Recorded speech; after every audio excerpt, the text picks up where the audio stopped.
Hi, Gina. Hi Ione, hi everyone, I'm Gina, the senior editor of Polyester. And I'm Ione, the founding editor-in-chief of Polyester, and this is the Polyester Podcast, a feminist pop culture podcast dissecting the discourse on a weekly basis. Before we start, if you're a fan of this podcast, please make sure to like, rate, subscribe and review. And if you really love us, you can go to our episode description and sign up for a podcast membership where you can join our WhatsApp chat, get access to our research each week, and get on our Instagram close friends for only £3 a month. We also now have a Substack called Non-Threatening Boys *2, where we will be sharing exclusive podcast episodes once a month on the Boy of the Hour. Do we have any reviews, Ione? We do. Amazing podcast, 5 stars. I only recently started listening to this podcast, but it's absolutely incredible and I'm loving it so much. It's so well researched and informative. Both Gina and Ione are so articulate and able to break down complex topics in a way that is really understandable. I always look forward to listening every Monday. Thanks so much for this great pod. Sending lots of love from Blanca280 in Germany. Thank you. Thank you. We need all the compliments we can get in this dark time. It's a very horrible period to be me and Ione Gamble. And the team that brings you Polyester. We had a topic planned, but when you become the discourse. When you become the person of the day on Twitter. Twitter main character of the day. If you become the milkshake duck. It becomes essential to address these concerns. It becomes an optimum time to utilise your platform to not only defend yourself, but reach into the reasons why you were being attacked so voraciously by the people that you shouldn't be following. By the right-wing press. The right-wing press. I'll say it. It was the right-wing press. It was the right-wing press. Go on, hands up. So, yeah, we've been cancelled. We've been cancelled. By Daily Mail writers. By the Daily Mail writers, their friends, and their people colleagues. with blue tips. Men that wear suits in their display pictures on Twitter. Balding men. Yep. The great bald. So, Gina, actually, I'll start us off. So, picture this. Why are we both doing this voice? We're doing our true crime voice. This episode's going to be so bad for that person that said we laugh too much. This is so unhinged, I'm sorry, but I've got a right to defend myself. Imagine this, Monday night. Why not picture this anymore? Let me speak. It's Monday night. You're scrolling through Twitter, just minding your own business, looking for some memes, and suddenly, on the For You page, something pops up. It's a tweet of a screenshot of another tweet. And it says, "This rate is so insulting, I can't." The tweet in question, which I knew to be Gina Tonics from the heart emoji on the end, said, "We have a flat rate of £65 for 1,000 words." Cue pylon. Here are some of the choice tweets underneath. We're not naming anyone, by the way, because we are not encouraging pylons onto these people. Cyberbullying is real, apparently. And it's bad. And we've experienced it. Oh, I've experienced it. Who is this? Which media outlet is this, please? Daylight Robbery. From Dom Jolly. I'll name him. Sorry, question. Who's Dom Jolly? He does Trigger Happy TV. That TV show. What's Trigger Happy TV? Leave the sound of me googling it. Hidden cameras capture Dom Jolly, a renowned comedian, as he performs pranks on commoners, is the Google. Commoners? It's wild. It's like an early noughties prank show, basically. Okay. Anyway, just use ChatGPT. The heart emoji really caps this off. And then, what else? Name and shame. And then, me and Gina, I sent this to Gina, I said, "Is this you?" And she said, "Yes, FML." And I said, "Ah, well." Shrug our shoulders. Move on with our day. The original screenshot by an unnamed Twitter user had cropped my username out, cropped my name out, cropped any identifying features, which is, like, I don't agree with you sharing it to get some clout points, but thank you for taking my name out of it. And then you got tagged in basically saying, "I think this is Polyester Zine, happy to be proven wrong at Gina Tonic." So then, me, a kind soul who wants to clear my own name and clear up the matters that have unfurled now that I have been added into the conversation by a named Twitter user too. Hi. I started my tweet. Hi. And we will say we did workshop this in the office. We workshopped this between 3 established writers who didn't get paid £65 to write it. Hi. Polyester is an independent publication that is reader funded, and all those funds go straight back into our rates, which we have raised each year since launching digital. We also value transparency, so by sharing the rate on Twitter, people know immediately what we can offer. I run out of room on the tweet at this point. We don't pay for X. I don't pay for X. I don't have the money to pay for X. We are an independent zine, not the big bad press. And then I replied going, made a thread, I did. We don't have any investment and we don't run ads on our site. Comparing us to a newspaper is a non-starter, because in the original tweet thread people were going, I got paid £75 by the... Metro? No, it wasn't the Metro, but it was like... Independent or the Telegraph. Yeah. Telegraph. So we're not Mail, newspapers. like any Tory rag you can think of, they were saying is a better employer than us. So we don't have any investment and we don't run ads on our site. Comparing us to a newspaper is a non-starter. It's a very different beast, especially in the current media climate. Unnamed Twitter user 2 replies to me. They go, I haven't compared the publication to a newspaper. I'm comparing it to small specialist publications who are also funded by reader subscriptions. So I respond going, well, the original tweet thread did. She says, then take it up with them rather than quote tweeting me. I said, you tagged me. I got 50 likes. She replied going, yes, I did, because you posted those rates previously and I don't believe they're fair, but if you feel they're justifiable, then that's that. Typically, end of conversation. I got nothing more to say to you, love. You got nothing more to say to me. In my heart, I have won because I've justified myself and I've got the 50 likes. I got the 50 likes in a reply chain. Incredible work. Then it did kick off. It really kicked off. There were 2 strands of thinking. The legends that were supporting us and the right-wing grifters who weren't. If you go on Twitter, you can see the tweets, you can make your own decision. But I think there's 2 points to this. A is that, as we all know, no one loves a fucking kick-off more than a journalist on Twitter. We've talked about this before. Journalists think that Twitter is like personally made for them to talk about the industry in. Exactly. And if they work at a newspaper, they think every other single journalist wants to work at a Murdoch-owned newspaper. Untrue. If I wanted to, I could. Oh, absolutely, you could. We both could. Exactly. That's the thing. Like, you're not in a position that I couldn't also be in. But we're just not fucking scabs. I'm actively choosing not to do that. We're not scabs. I'm not a Anyway. Scab. 2. Gina's face is making this really hard to be serious. But obviously it is serious. So people were saying that we were like robbing people of money, that we're the reason for the class deficit and like the race deficit and every single deficit in the creative industries because we're only paying £65 to people for their pieces. And I would like to say we've been running Polyester now for 10 years and I first paid myself on Polyester a wage in 2021. That's 3 years ago, so I did this unpaid for 7 years, which is fine because it's my own personal choice. I think bad rates are obviously so fucked across the industry, but as Gina said in her original tweet, we're independent. All the money that we have, we invest back into the team or our contributors. And so just for complete transparency, because then there's someone else being like, and I work at a magazine and I know this is just a lie. If you see a piece of clothing on anyone, they're paying for it.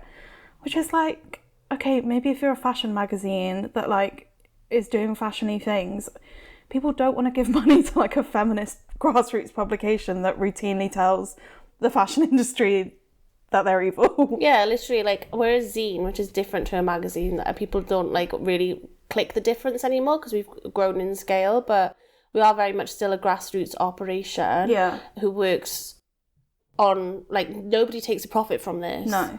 Whereas the point of the right-wing press and fashion magazines is to make profits.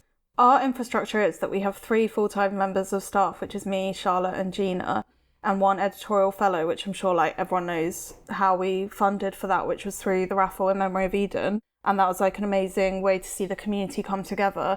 So our staff costs, our studio costs are all run through partnerships. Like we've never said we don't do brand work either, but it's not like I don't know, Louis Vuitton's knocking at the door asking for a partnership. Like, fashion brands are kind of the last brands that want to work with us. And we typically work with like art institutions. We typically work with like art institutions, streaming platforms, like, don't even know who, like, It's not fucking Loewe, is it? Well, exactly. And this is all to say that, like, we have seen so... And then, so yeah, we have 4 members that work on Polyester 4 days a week.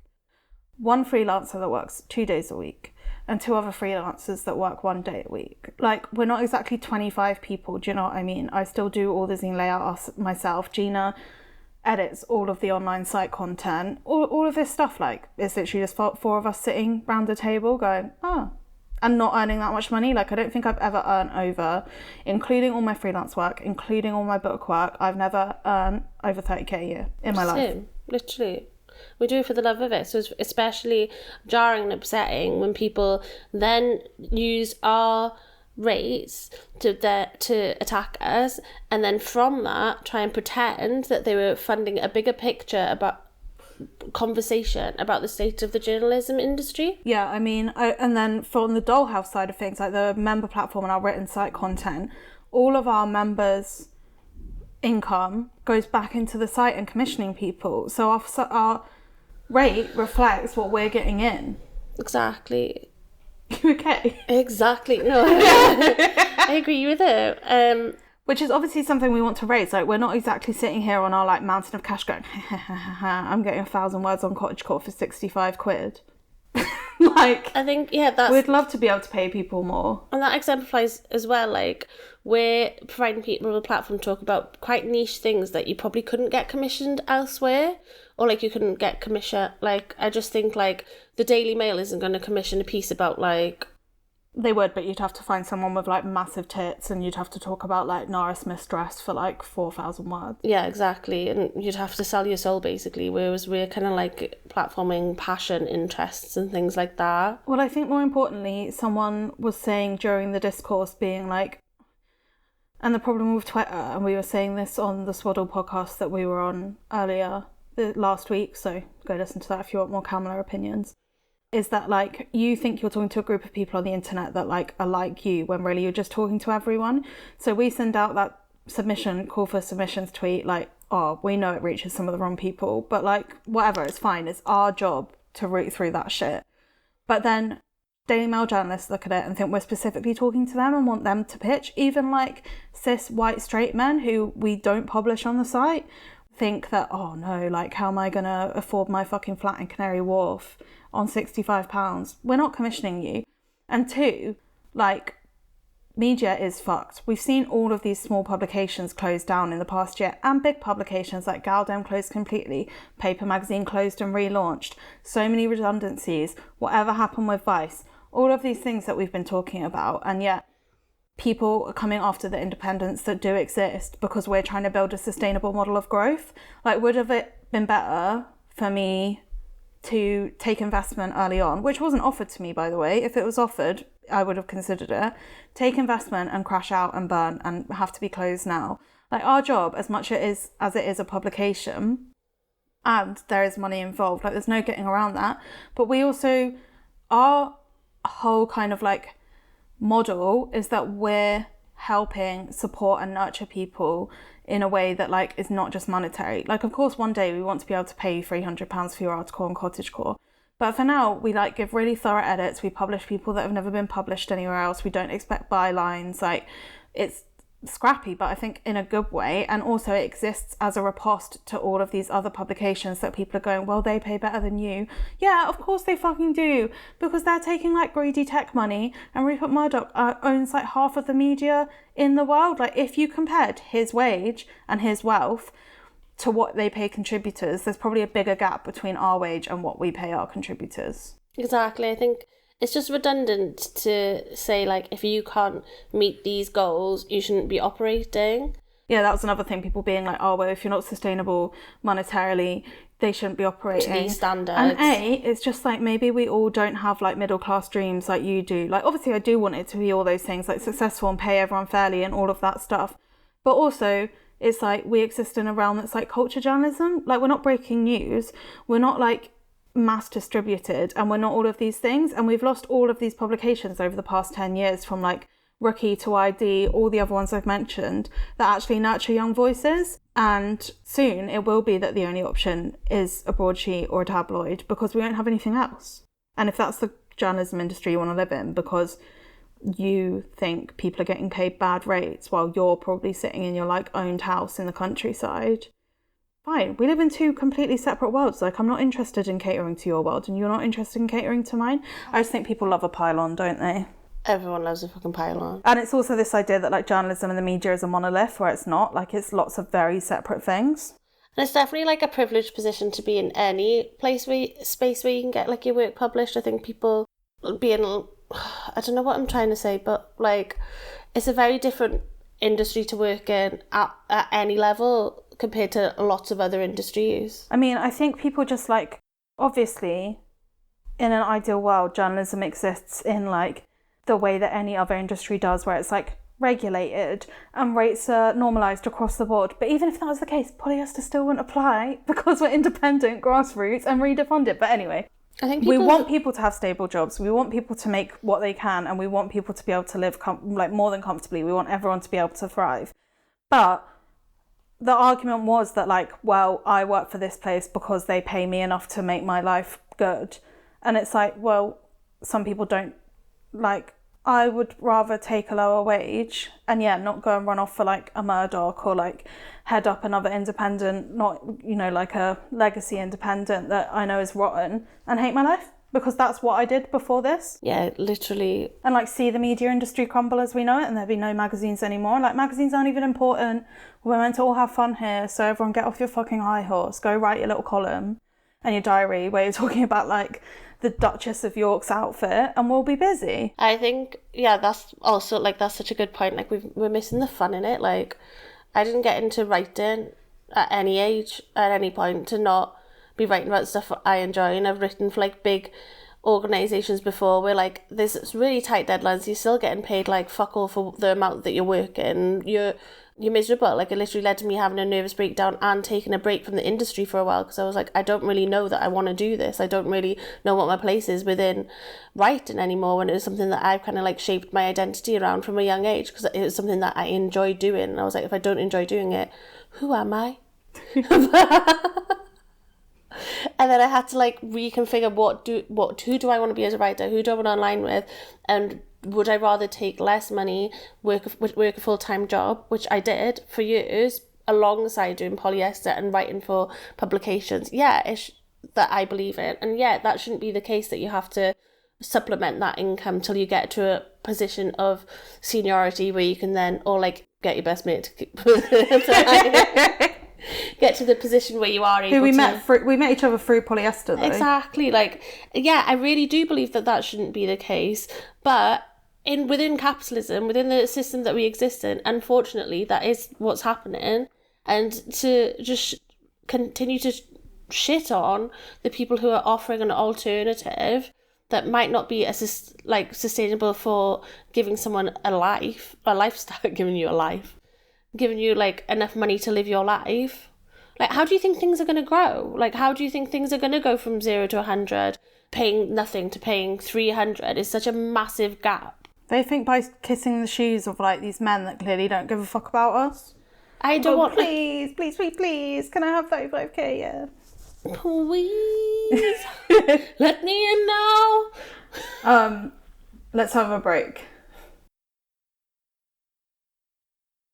We're back. And to that, it's like, I think lots of conversations we are always having is about how we rewire our brains in terms of aspiration and building like utopian futures in the world we want to live in. And by doing that is not accepting the status quo. And it's not always going to be like easy, fun or monetarily fruitful, because like we exist under patriarchal capitalism. Like, who do you know that's making loads of money? And enjoying their job. I know like 3 people. I don't know anyone who does both those things. I know of them. I haven't seen them in the flesh. It's typically one or the other, and the people who are doing both usually come from a background of privilege. And anyway, like, the media industry is a mess, and the only way that we're going to get out of it is through, I think, reader supporting, like, publications, like, put your money where your mouth is vibe, even just, like, following and stuff. And then be that like groundswell of community, the brands will have to take notice at some point. Like, we've had the worst brand year on record this year. Yeah. We're So in a is everyone recession. we know. Yeah.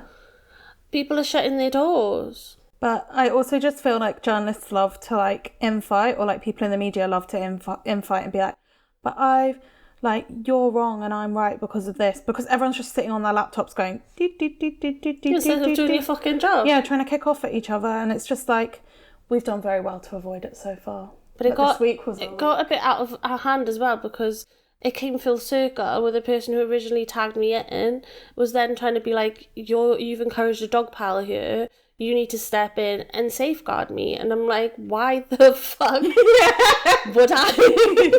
Also, like, we didn't encourage anything. You literally did that tweet, those 2 tweets. I did like one smarmy tweet about packaging up my own zines while they kiss the ring of Duddy Murdoch. And that was it. None of us spoke to it. Innit? Like, you can't bask in the joy of a pylon that aligns with what you want. Yeah. To then turn around when it swings the other way and go, no, this is cruel and unfair to the people involved. Yeah, and then trying to go, I was actually just trying to get clarification. I'm sorry, we're all grown-ups on the internet. We all know you when you want to kick off. I think it was polyester, but I'm happy to be corrected at Gina Tonic. That's like very... Do you think I will believe you when you turn around and go, oh, I was just actually looking for clarification? Right, and the sky's green, is it? Like, just because you tell me that that's what your intent was, doesn't mean that I'm going to believe you. I also just think, like, we're all grown-ups, and the thing about transparency of wages and stuff is that it doesn't exist enough, and that's why it encourages so much spitefulness between people in the same jobs. But, like, we've always been, and are always open to being like more than transparent about our accounting, because I literally have nothing to hide. Like, me and you, literally mostly me, sit and do the budgets for every project, for every person we pay, for everything. Like, I would publish my Google Sheet if it probably didn't go against many GDPR violations. There's also the thing as well, like, you can't win in this. No, it's lose-lose, because we're trying to grow, but we're not good enough until we have grown in the eyes of these people. So then it's like, well, what's the point in existing then? And it's really just like, yeah, so it's a tactic to try and keep marginalised people in their place, because they're like, oh, you think you're doing well, but you're not doing well enough. You may as well shut now because you're actually exploiting other people with this. It's not true. Yeah, it's just a co-option of language that they've seen other people use, marginalised people use against them, to spin it around the other way so that they can stay on top. Yeah. And I think on a more granular level as well, one of the original tweets was like, I got paid a similar amount by a big publication, and I only found out after cold emailing them and getting a response that was the rate. I'm like, okay, but would you not much rather see in a pitch call out what the rate is, whether you could... Yeah, before you spend your time pitching. Before you spend your time pitching to someone and finding that out. Like that. And whenever I do a pitch call out, which I have been doing for months and years, I do like maybe once a month, asking people out and putting the rate in there. This is the first time it's been picked up by a Daily Mail columnist. But... my point remains is when I do those pitch call outs, people reply being like, what's the rate? What's the rate? What's the rate? What's the rate? What are you looking for? What's the rate? Can you tell me more about this? And then the email newsletters that come through that are compiling all the rates and all the pitch call outs for the week also ask, and I'm like, well, let's just give that information out immediately, and then everyone knows where we stand. There's no point on seeing something that doesn't apply to you or that isn't sustainable for you and just being like, this is wrong, this is, what was the word? It was like, this is not unacceptable, it was something fucking crazy. Insulting. This is insulting. Well, I'd love to hear what you think an insult is, love. The things that have been swung my way this week. I also just think, like, we have to... not everyone's going to like us. I don't want right-wing journalists to like us. No. But support the things you do like instead of trying to bring down the things you don't, unless they're actually fascist and racist and sexist and homophobic, like the Daily Mail is. And lots of other right-wing publications, in case the Daily Mail want to sue us for this. Honestly, it's like being like, when people come after like sustainable brands and like size inclusive brands and being like, why are you so expensive? Yeah. Fast fashion does it for this price. Like, I expect to pay this. It's like, there's a disparity between what people can afford to pay and afford to charge and all these things like involving money because of so many different factors, but mainly because being an independent is so fucking difficult. Mm-hmm. Not to toot our own horn. Yeah, well, not to be like boohoo, because yeah, our job is really fun. We get to do fun things all the time. Boohoo.com. Not to be all boohoo.com about it, but our job is really fun, and mostly we get to do really fun things. And yeah, it's not a lot of money, but it's fine because it's fun and we're doing things that we care about. Well, exactly, like that's it really. And like the moment it becomes not fun and people don't care about it, I'm off. Like, I don't care. Exactly. I'll find another job.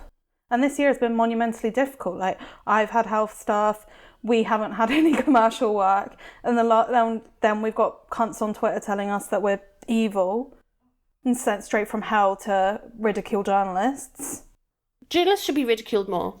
Yeah, 100%. And not by each other from the fucking ivory tower. Yeah, from us all, from like everyone else that exists in the world going, why the fuck are you complaining about your job that they literally make films about how good it is? Literally, my mum's a nurse. I can ring her and be like, I'm being bullied on Twitter. Yeah, she'll be like, knock off and go away. She'll be like, close your eyes, babe. You know what I've dealt with today? I'm covered in sick and shit. And it kind of like maybe contextualise anything that you see online, not just through like your own the lens. Journalistic, independent versus broadsheet thing, but the wider the world, the literal world, the literal world. And with that, I think we're off. I think we've had a lovely chat. Got this out our system. Interesting at all. I hope this doesn't stoke the flames any further, which it definitely will. We've made a very bad decision. No. But also, I just want to say that, like, I think how people develop their interest in writing and how I did was by not saying people should write for free, but when I was a teenager, I wrote like reviews for my local magazine. People write for their Substacks and used to write for their Tumblrs for free all the time. Like, don't be shamed into thinking that because you like writing or you like doing something creative that it's not worthwhile unless you're getting paid for it, because that's just like not the case. And if people want to pursue something, they should be able to, because the odds are stacked against you, so you may as well just do what you want. That's exactly what like the horrible outcome of hustle culture as well, isn't it? Yeah, exactly. Like being like, you've got a hobby, why haven't you monetizing it? Yeah. Like, if you like writing, give it a go. Have at it, love. And with that, and if you want 65 quid, we can offer it to you. Drop me an email. Thank you, Gina. Thank you, Ione. Thank you to Bridget for sound teching and Olivia for editing. Thank you to the Polyester team who work fiercely on drafting tweets together. We'll see you next week. Bye. Bye.